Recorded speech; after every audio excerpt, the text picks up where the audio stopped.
Parna challenge করলো ঈশাকে। হ্যাঁ বন্ধুরা, নিমফুলের মধু সিরিয়ালে আজকের পর্বে তোমরা দেখতে পাবে যখন ঈশা দত্তবাড়ির সবাইকে সত্যিটা জানিয়ে দেয় তখন কেউ বিশ্বাস করতে চায় না, কিন্তু বর্ষা বলে যে ঈশা যে এ কথাগুলো বলছে তার কি প্রমাণ রয়েছে। তখন ঈশা বলে আমি যে মিথ্যে কথা বলছি তারই বা প্রমাণ কোথায়। তখন বর্ষা বলে কেন প্রমাণ রয়েছে, আমার মা সাক্ষী দেবে যে সেই রাতে কি হয়েছিল, কারণ আমার মা সবই জানে, কারণ সেই রাতে তোমরা যা প্ল্যান করেছিলে তার মধ্যে আমার মা ছিল।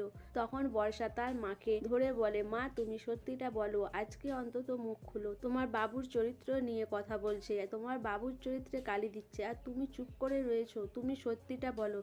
তখন কৃষ্ণা কাঁদোমাদো হয়ে যায়। কৃষ্ণা বলে আমি কিছু জানি না, আমি কিছুই বলতে পারবো না। তখন পর্ণা সৃজনকে নিয়ে বাড়িতে ঢুকে। পর্ণা বলে বর্ষা থাক, কাকেও আর কোনো সত্যি কথা বলতে হবে না, আমি সবটা জানি। এরপরে পর্ণার শ্বশুরমশাই পর্ণাকে বলে পর্ণা বিশ্বাস করো আমার ছেলে এরকম নয়, আমার ছেলেকে তুমি সন্দেহ করো না। পর্ণা বলে না বাবা, আমি সৃজনকে চিনি, এত বছর আমি ওর সাথে ঘর করেছি, আর আমি জানবো না আমার স্বামীকে।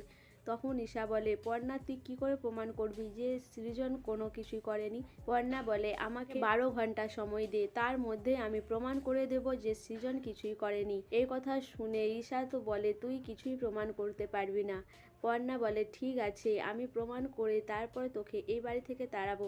এরপর পর্ণা আরে সেই রাতে কি হয়েছিল আর কোথা থেকে কি শুরু হয়েছিল সব কিছু সৃজনকে জিজ্ঞাসা করে। সৃজন মনে করে বলে যে সব কিছু ছাদে হয়েছে। এরপর পর্ণারা সবাই মিলে ছাদে গিয়ে খোঁজাখুঁজি করা শুরু করে। বলে যে সেদিনকার যে ওরা ড্রিঙ্ক করেছিল তার বোতলগুলো মৌমিতা বাইরে ফেলায়নি, হয়তো এই বাড়ির মধ্যেই রয়েছে। এইসব বলে ওরা সব কিছু খোঁজার চেষ্টা করতে থাকে। এদিকে পর্ণা তার যোগুদাদাকে বলে যোগুদাদা আমাকে পথ দেখাও, আমি যেন সৃজনকে নির্দোষ প্রমাণ করতে পারি। এদিকে বাড়ির সবাই সন্দেহ করে যে কৃষ্ণাও এসবের মধ্যে ছিল, কিন্তু সৃজনকে বলায় সৃজন বিশ্বাস করে না। সৃজন বলে না, আমার মা এসব করতে পারে না, আমার মা এর মধ্যে থাকলে আমার মা নিশ্চয়ই আমাকে বাঁচাতো। সো বন্ধুরা, সৃজন কি তার মায়ের এই সত্যিটা জানার পর সে কি তার মাকে একইভাবে ভালোবাসতে পারবে, না পর্ণা 12 ঘন্টার মধ্যে সত্যিটা প্রমাণ করে ঈশাকে এই বাড়ি থেকে তাড়াতে পারবে?